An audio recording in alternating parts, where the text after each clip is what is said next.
السلام علیکم ورحمۃ اللہ وبرکاتہ کے نئے اپڈیٹ کے ساتھ ابصار خان اداری آپ کی خدمت میں حاضر فرنٹ میرے چینل کو سبسکرائب کرنا مت بھولیے گا۔ سعودی کورونا وائرس کے خدشے کے پیش نظر میدان عرفات کو بھی بند کر دیا گیا۔ میونسپلٹی کی جانب سے بتایا گیا کہ یہ پابندی زائرین کے علاوہ تفریح کی غرض سے آنے والے مقامی افراد پر بھی لگائی گئی ہے۔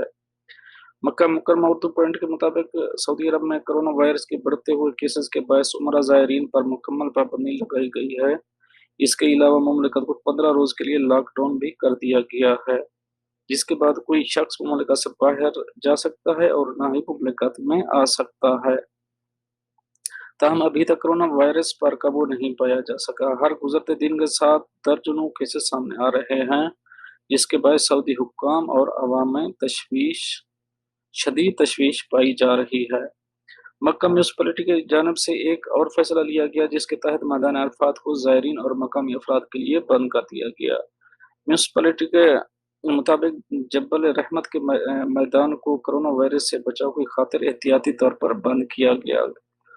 سبق ویب سائٹ کے مطابق میونسپلٹی نے واضح کیا کہ زائرین کے علاوہ تفریح کی غرض سے آنے والے مقامی افراد بھی جبل رحمت میں داخلے کی عارضی پابندی ہوگی۔ واضح رہے کہ کرونا وائرس کے پھیل جانے کے بعد حرمین شریفین کے امور کی جنرل پریزیڈنسی نے مسجد نبوی صلی اللہ علیہ وسلم شریف میں حفاظتی اور احتیاطی اقدامات کی سطح کو مزید بلند کر دیا۔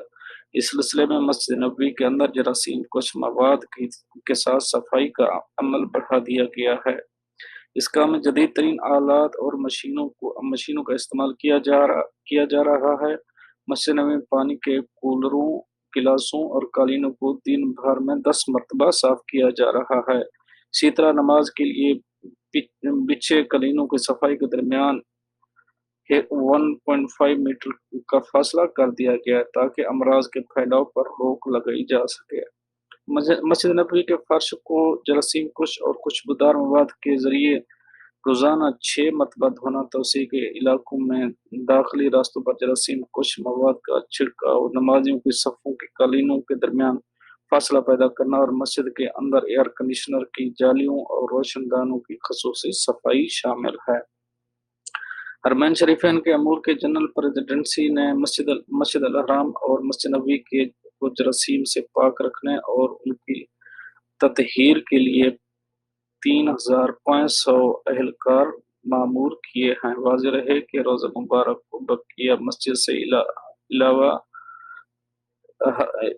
علیحدہ کرنے والے برآمدوں میں نماز کی ادائیگی پر عارضی پابندی لگا دی گئی ہے۔